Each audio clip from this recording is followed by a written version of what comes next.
Now I am become death, the destroyer of worlds. The man who spoke these words was known as the father of the atomic bomb.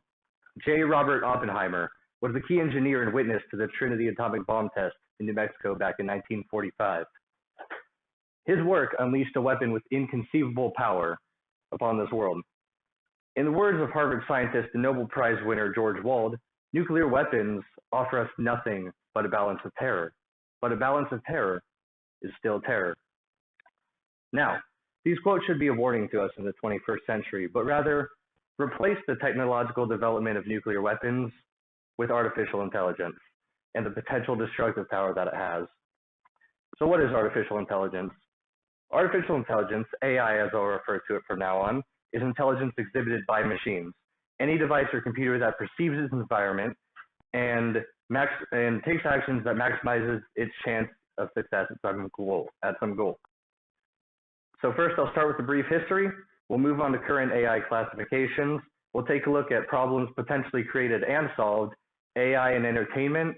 We'll wrap it up with a conclusion. The field of AI research was founded at a conference, was founded at a conference at Dartmouth College in 1956, and its first goals were reasoning, problem solving, and translating.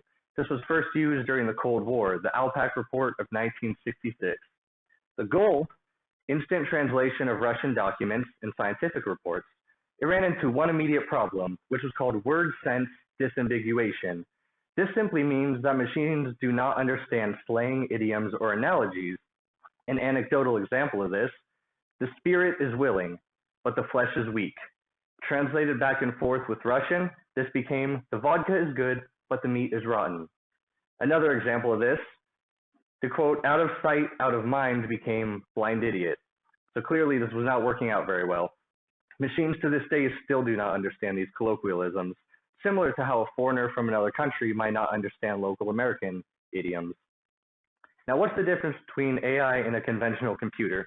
You can see I put 10 to the 18th right here. AI can make judgment calls, whereas a computer such as this Dell right next to me, it can only process data. Now, it can make judgment calls at 10 to the 18th calculations per second. To put that into a bit of perspective, that is this large number. And I gotta tell you, I thought trigonometry was tough. That many calculations per second, I just can't even fathom. So what are the current AI classifications? Computers that can successfully understand human speech and various languages. Also, computers that can compete at high-level games versus humans, such as chess. Also, a latest development is self-driving cars, which is by AI algorithms. And as of October 2015, the British Broadcasting Company reports that AI possesses the intellect of a 4-year-old. Now, I know that may be a little bit odd, but in less than 10 years, they will exceed average human intelligence. Now, the AI field relates to a whole bunch of different fields: computer science, mathematics, psychology, linguistics, philosophy, neuroscience, artificial psychology, and many more. Now, just imagine the applications that you can use at this large number per second. So let's take a look at problems solved and problems created. In the medical field, imagine being able to fully diagnose a patient and inform of imminent dangers, form treatment plans, drug creation, consultations, cancer detection. In law, compiling every similar case and presenting the best defense within minutes rather than weeks. Now this immediately creates a problem. If a machine can do the job of a human in minutes rather than weeks, would a lawyer be necessary? Would a lawyer eventually become obsolete?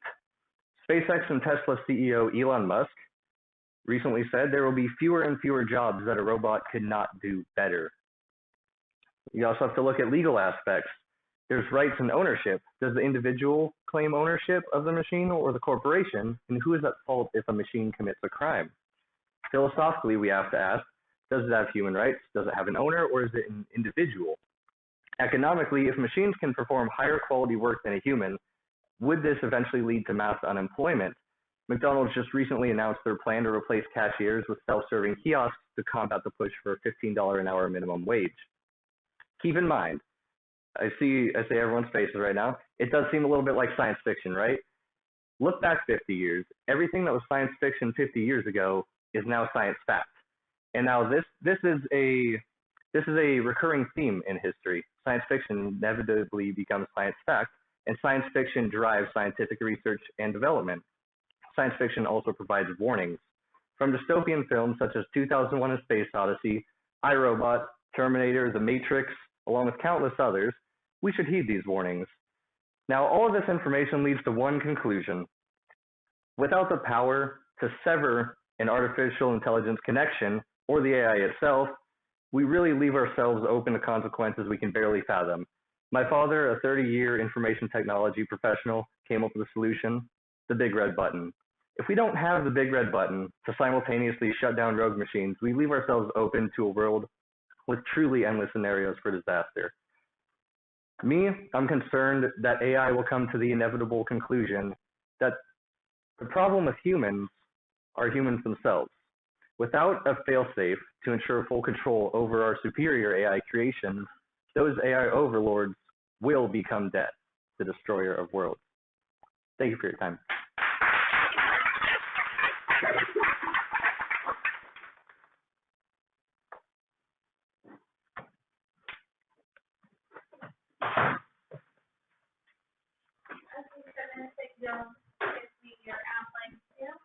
Yes. I will send it. All right, next up is Vanessa.